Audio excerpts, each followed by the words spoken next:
craze. Spinning my face, my love, I've gone left. Spinning my face, my love, it won't phase me. Spinning my face, my love, it won't change me. Spinning my face, my love, I've gone craze. Spinning my face, my love, I've gone.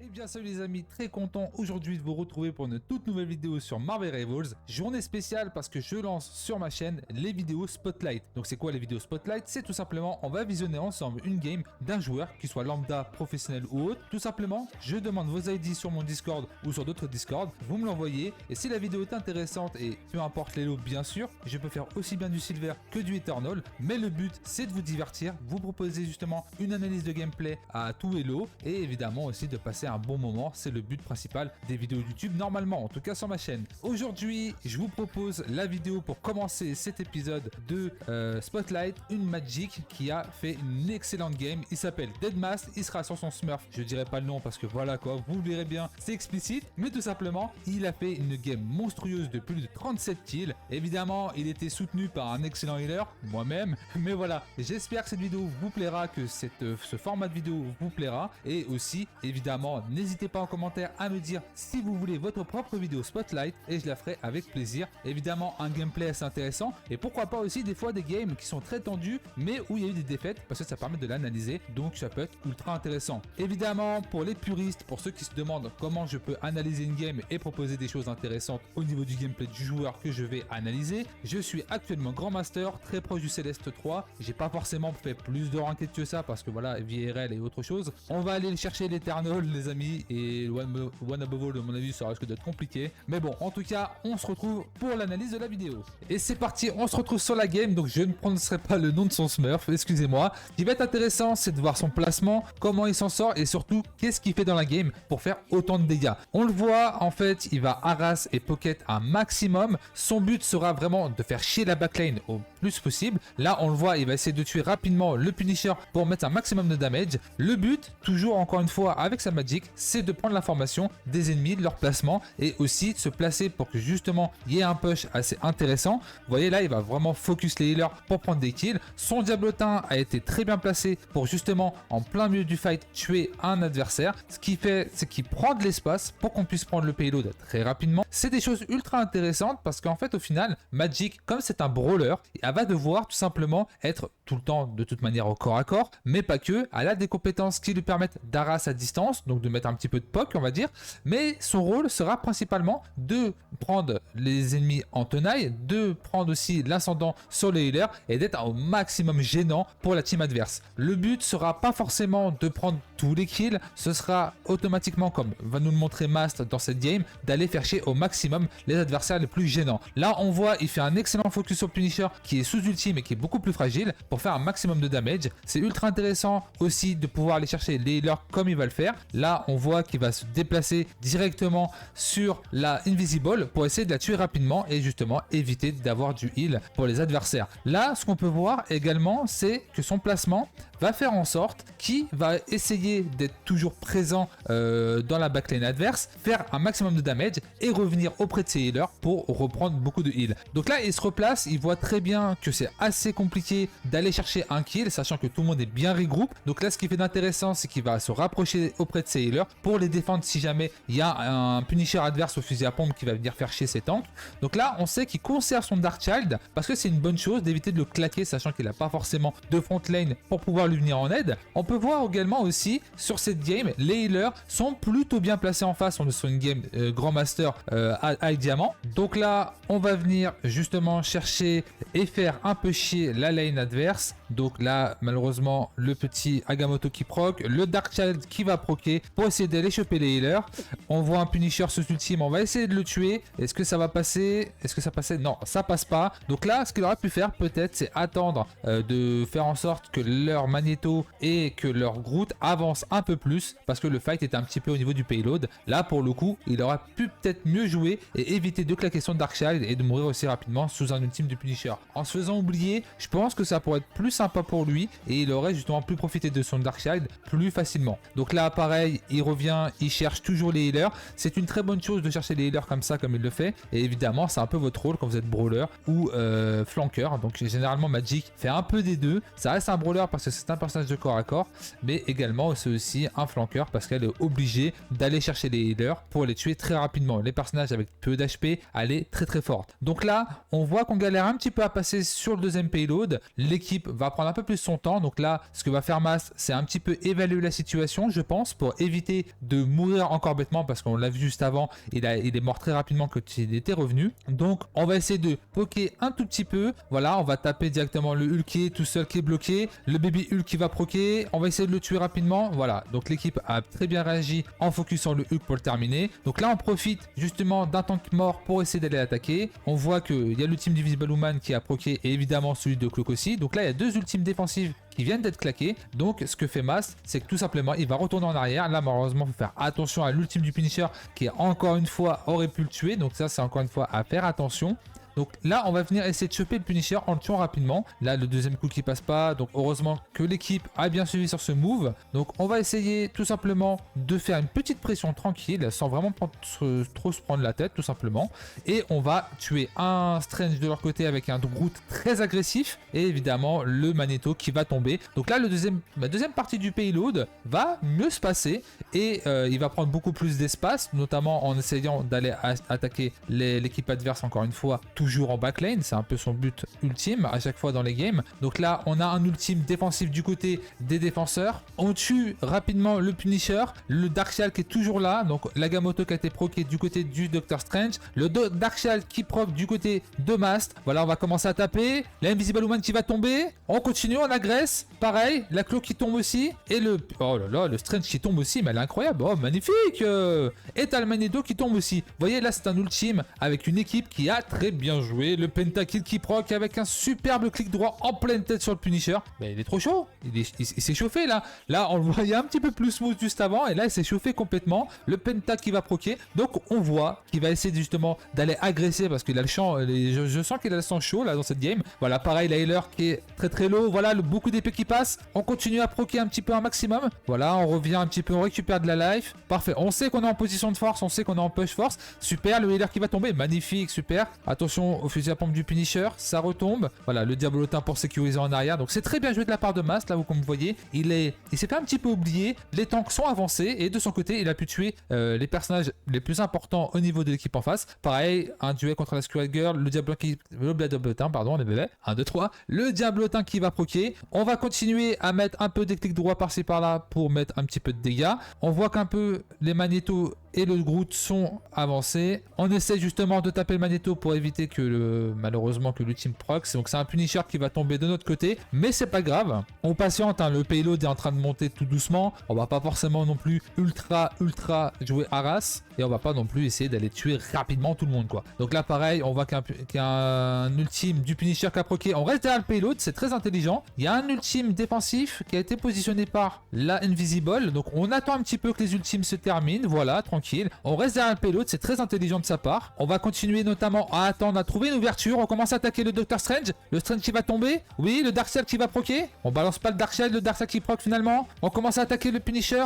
On cherche la backline. On revient sur le Punisher pour le tuer rapidement et éviter que la tourelle fasse un maximum de damage. On revient, on met un maximum de damage sur la Cloak. Ok, c'est parfait, c'est bien. Voilà, un ultime, un dégât, merde, un ultime. Un kill qui passe, deuxième kill qui passe, les deux healers sont morts. Bien joué ça. Et le troisième, le Punisher qui va tomber. Oh, mais super bien joué là pour le coup de Deadmast. Il a fait une superbe dernière seconde de round. Donc là, il va jouer sa magic en défense également. Donc j'ai hâte de voir ce qu'il va faire. Donc on va un Punisher sur sa tourelle. Il va commencer à l'attaquer et lui éclater la gueule. Hein. Bien joué. Donc là, il va mettre un petit peu de dégâts. On voit qu'il cherche encore la Cloak and Dagger pour la tuer. Allez, midlife. Elle va bientôt mourir. Bien joué, le double kill qui passe. Peut-être le triple kill. On attaque l'Invisible Woman qui s'est mis invisible. Du coup, c'est bien. C'est une bonne chose.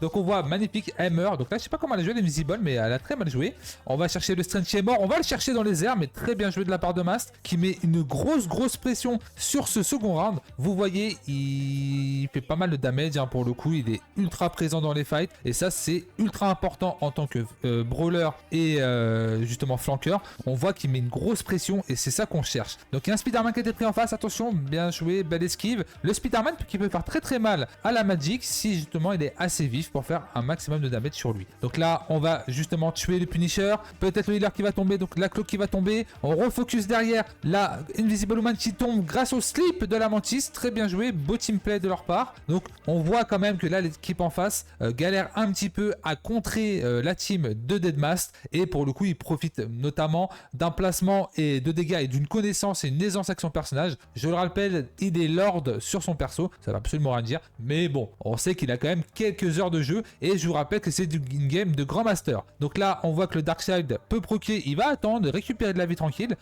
On a entendu en tout cas qu'un Punisher a lancé son ultime. On commence à avoir justement la lane qui commence à affaiblir, on commence à réussir à passer. Ultime défensif qui proc, mais attention, c'est pas un ultime Ali, c'est un ultime ennemi. Donc faire attention au niveau des codes couleurs. Donc le Darkseid qui proc pour aller chercher le Punisher dans le bac, voilà, magnifique, le Punisher qui va tomber. On va faire tomber un des healers, l'Invisible qui tombe. On va finir par focus le Strange qui est très low, qui a plus de healer.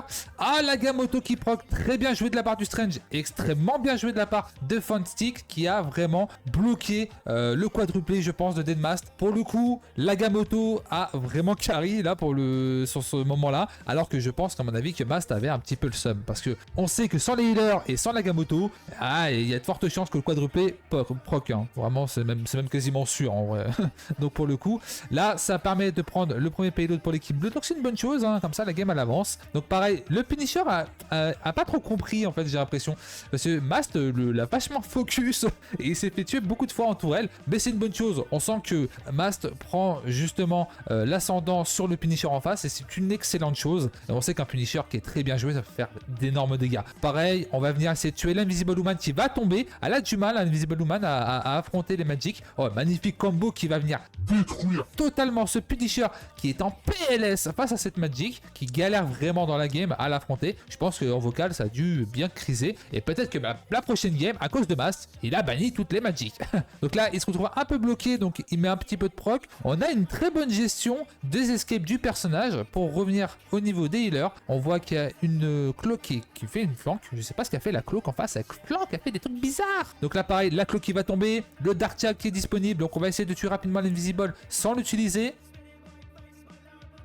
Peut-être un petit peu greedy sur ce moment-là, c'est pas grave, on sait qu'il met une énorme pression, donc il fait un très bon travail, et pour le coup, je pense que c'est ce qu'on lui demande de faire, et lui il s'amuse actuellement dans la game, à mon avis il doit très bien s'amuser, et on voit qu'il maîtrise quand même complètement les combos du personnage, les go in, go out, et c'est une excellente chose pour pouvoir justement mettre une grosse pression à la backlane adverse. On voit qu'il y a un ultime défensif qui vient de se terminer, il a une possibilité d'avancer, le Darkseid qui est proqué, voilà, on va venir essayer de tuer l'Invisible Woman qui est invisible, malheureusement on se retrouve tout seul, le heal qui reproc, c'est un ultime qui a été claqué de la part de la Mantis très certainement. On va essayer de choper l'Iron Man qui est très low, c'est une bonne chose, il fait une bonne pression, s'il le touche, mais magnifique, mais quel joueur, mais très bien joué. On voit tous ceux qui me disent que les brawlers ne peuvent pas tuer des Iron Man dans les airs, là, la preuve en est là, vous pouvez le faire, si vous avez une bonne aim, vous pouvez le faire. Très bien joué, très beau clic droit sur l'Iron Man. Là pareil, on va essayer de mettre un petit peu de pression, harasse un petit peu, bon nous on va à travers les murs donc c'est un peu biaisé, mais voilà, on sait que il va chercher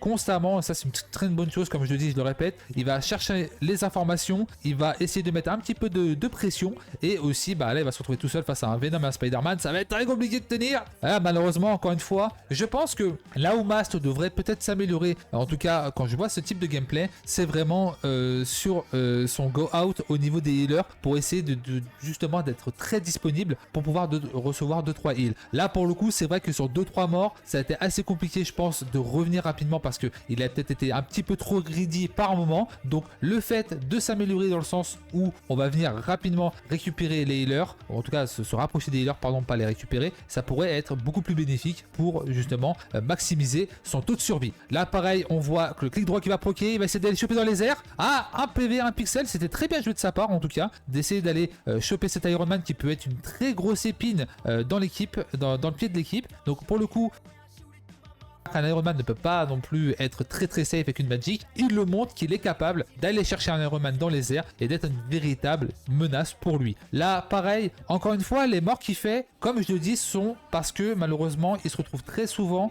tout seul en backlane. Donc c'est une bonne chose de faire une énorme pression, mais c'est vrai que peut-être qu'un manque de communication, peut-être que même les tanks ont eu du mal à se repositionner parce qu'il y a eu un gros push à ce moment-là. Donc c'est vrai qu'il se retrouve assez solo. Même s'il récupère les packs de soins, c'est très compliqué de revenir et d'être vraiment totalement efficace. Je trouve quand même que sa gestion du Darkseid et sa gestion de Blue Team est assez bonne. Il l'a assez souvent et généralement il le claque au moment où il fait quand même des dégâts. Là, ce qui est bien, c'est qu'il réussit à faire procer un ultime défensif sur le payload. C'est une très bonne chose. Ça va permettre en tout cas d'avancer. Attention, un ultime Iron Man qui proc. On l'esquive, c'est très bien joué. On va venir rechercher encore une fois de mettre la pression sur les personnages qui sont très low HP. Voilà, la Invisible Woman qui est focus. On récupère, voilà, on revient au niveau de la backlane pour reprendre du heal. Là, malheureusement, le Stranger Face qui place plutôt des très bons Agamotto. Là, pareil, on arrive à proquer un ultime défensif et malheureusement, on est mort. Mais ça va permettre à l'équipe de tenir et de patienter pour que, justement, Bast revienne dans l'affront. Donc, on voit quand même une très bonne progression de l'équipe ennemie. Là, ils ont réussi à passer assez rapidement. Est-ce qu'ils vont pouvoir tenir? On va voir ça. Voilà, les doublés qui passent très facilement parce qu'ils étaient un petit peu trop greedy. Donc, il a été assez réactif.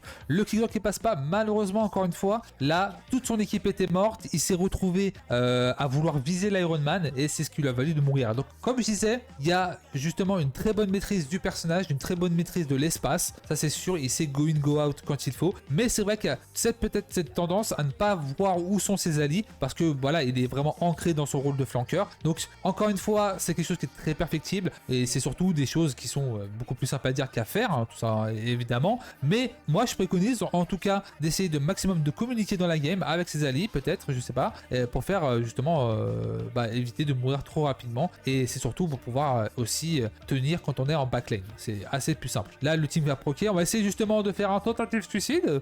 Il essaie de go in dedans. Mais bon, là, tu serais mort, mon ami, si tu l'avais pris en pleine poire. Mais bon, c'était une bonne initiative pour essayer de le tuer rapidement sans qu'il le proc. Je pense que c'était ce qui était voulu. Donc, pareil, on proc à droite. On essaie de choper l'Iron Man qui va tomber. Ah, le dernier coup d'épée qui passe pas. C'est dommage. Mais c'est très bien joué. Vous voyez, franchement, je trouve que quand il y a des aériens avec une Magic, il essaye d'y aller. Comparé à d'autres Magic qui galèrent vraiment à aller chercher des mecs en aérien. Là, il y a vraiment une volonté magnifique, très bien joué. Il y a une volonté justement de faire d'énormes damage. Là, il était intelligent pour proquer le Darkseid juste avant que l'ultime de Midball termine. On prend double kill sur les healers, très bien joué. Les Darkseid sont assez bien utilisés, hein. C'est très bien joué de sa part. Le Spider-Man qui est très low, le Venom qui va tomber et on fait tomber le Venom avec un quadruplé. Mais excellent ultime. Il y a une gestion d'ultime qui est superbement bien jouée de la part de Mast. Et là, grâce à lui, on finit la game sur un très beau score de 37 kills. Franchement, pour le coup, il a été présent, il a mis une pression monstrueuse et il a surtout su exploiter très bien son Darkseid. Et franchement, pour le coup, c'est vraiment à un moment donné une Darkseid, des gens ont plutôt du mal à l'utiliser à bon escient. Mais là, on finit vraiment sur une excellente game, hein, les amis. On fait du 37 kills pour 46 touchés avec un score de 31 000 de dégâts. C'est une excellente game de sa part. Et je rappelle, c'est du Grand Master High Diamant. Merci à lui pour cette vidéo, pour cette VOD. J'espère en tout cas que cette vidéo vous aura plu de votre côté. Je vais faire un truc, une petite transition, ce sera plus intéressant pour vous. On se revoit tout de suite. Donc, comme je le disais, j'espère que cet épisode de Spotlight, ce premier épisode de Spotlight, vous aura plu. Moi, j'ai kiffé le faire et je vais en faire plein d'autres. Encore une fois, en commentaire, dites-moi si vous voulez votre propre Spotlight. Vous pouvez carrément mettre l'ID de la game que vous voulez que je caste de mon côté. Peu importe les lots, que vous soyez bronze, silver, diamant, papier, tout ce que vous voulez, il faut vraiment qu'on puisse s'amuser et faire des vidéos divertissantes. C'était le Blaise, j'étais très content de faire cette vidéo et j'espère que ce format vous plaît. N'hésitez surtout pas à vous abonner, ça fait extrêmement plaisir et ça montre que mon travail paye. Allez les gars, je vous dis à la prochaine sur une autre vidéo, évidemment.